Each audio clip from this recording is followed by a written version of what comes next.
Welcome sa video kung saan walang space ang mga snowflakes. At para sa mga keyboard warrior dyan na, hanggang online lang matapang, porket matapang ang wifi ninyo, tarantado kayo. Pag in person pala, ay ang lambot! Ganyan ka pala duwag, walang bayag. What's up everyone? This is Sachi Santiago TV and welcome back to my channel. Bago ko maripagtuloy itong video, like, share, subscribe, at sapakin mo yung bell na yan para ma-notify. Anyways, let's start. Let's talk about bakit naging malambot at naging mahina ang henerasyon ko at ang henerasyon natin ngayon as a fucking Gen Z na brutal mag-isip at brutal magsalita. Una sa lahat, lalaki nga pero walang bayag. Yung wala silang maputunayan bilang leadership role ano lang, puro ego and anger issues. Tangina, hindi nyo kinakakul yan para kayong Sofia the First. Meron lang kayong hidden submissive energy, hindi nyo lang inaamin. Hindi kayo alpha male, Sofia the First kayo. Gusto nyo ba magkaroon ng pipina? Ayaw nga pala, walang sumusubo sa inyo. Pati nga lola nyo ayaw to became. Ay dapat di ko sinabi yun, kasi may magagalit kasi nabayambang ko yung babae. Di ba? Kaya ang nangyayari huwag kayong magalit sa aming mga LGBT community kung mas maganda yung trato namin sa babae dahil sa katarantaduhan yung mga lalaki. Masakit ba? No offense to the men's society, but women are more handsome than all of y'all biologically males. Wala, ang sarap lang kasi i-trigger ng isa dyan iyak ka boy. Di ka lang makaisa kasi ayaw ka nilang paisahan. Naintindihan mo pare ko? Kaya kung sino pa yung mga babae mas nagiging lalaki, meron silang initiative at leadership role. Pero ang problema din kasi sa mga babae, kunwari strong independent woman, may title pa sila, kunwari entitled, tangina, sige. Pero kapag kayong mga babae, inutos kayo ng nanay mo, maghugas ng bingkan, ayaw, tangina, nasan yung strong independent woman doon Malaya ba o malaya maging tamad, tangina ka. Kung meron kayong fragile side di wag niyong takpan, basagin nyo lang mukha nyo kasi fragile naman kayo, di ba? On wokeness and performative activism. Karamihan sa mga Gen Z, ang dami nyong we stand for, pero hindi nagagawa lang sa tamang paraan. Yung standing nyo nga lang, walang lakad o kilos Tangina, literal na nakatayo lang. Dami nyo pang banner na feminism, gender equality, women empowerment, mental health. Gets na gets namin yun tangina ka, kupal ka, di nyo na kailang i-broadcast kada linggo. Gising na nga kami, pero kayo tulog kasi walang humility. Kapag kayo hindi nasang-ayunan ng isang tao, sasabihin, educate yourself. Wow ate, wow kuya, educate more, pero more indoctrinate. Huwag nyo nga kami i-brainwash sa mga katarantaduhan ninyo. Kung ganun naman pala ang pinopromote, gets ko, may benefit pag-promote. Pero kung ganun ugali nyo sa pag-promote, pues, wala kang kwentang tao kung ganun. Ayaw nga pala, sarili nyo nga lang walang kwenta. Yung mga pinaglalaban nyo pa kaya.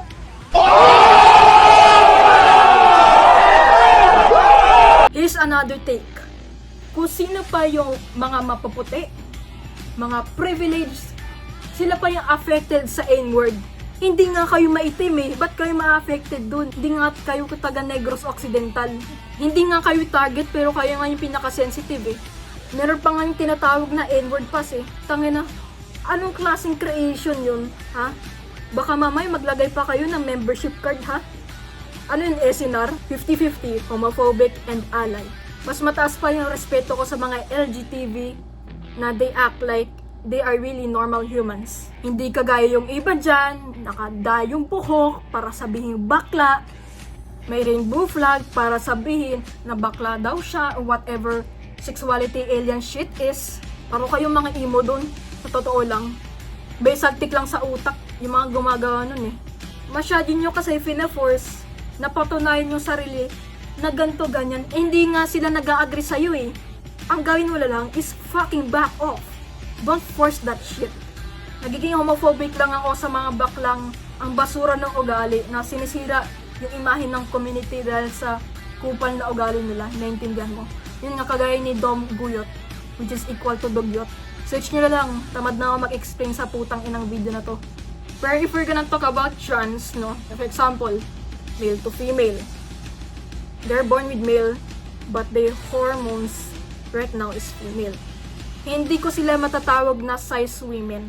Kasi, kaya nga may word na trans nag-transition. Born sila ng lalaki, pero nagpa-transition as babae. Nagpa-hormone therapy sila. Hindi natin matatawag sila na biologically female. Kasi nga, meron silang word na trans female. They still have male organs in general. Cancel culture equals ego culture. Hindi na uso ang tamang pagtama. Ganto karamihan eh. Magsa-screenshot, thread, at magsasabi, let me educate you. Educate or ego with filters. You're not trying to enlighten anyone. You just wanna be a fucking body with a fucking signal. Educate to elevate? No. Educate to humiliate? Yes. Hookup culture. You fuck a girl? Wow, cool. Nice. Huwag mo lang abusuin yung katawan mo, lalo-lalo na if wala ng respeto ang sarili at sa kapwa mo. Naintindihan mo? Hindi yan playground na, healing. No. It's not a fucking playground to fucking heal, no.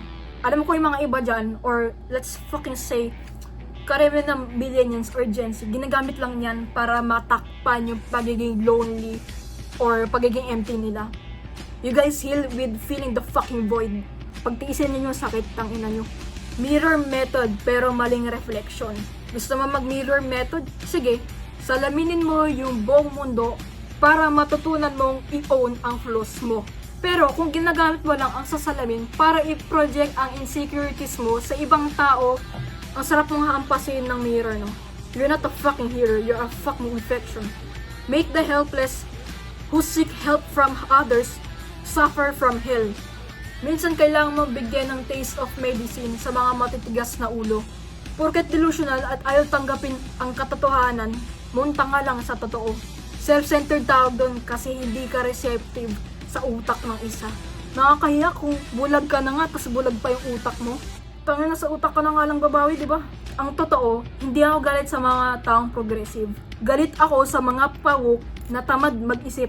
Sa mga taong na pagsabihan, kala mo sinampal mo sila ng diploma eh. You're just allergic to the fucking accountability. Baka ikaw yung kontrabida. Pero sa script, ang bait-bait. Pero yan pala, ang toxic sa backstage. Ito nang katapusan ng aking video. Sana nagustuhan nyo. Kita-kits sa susunod kong video.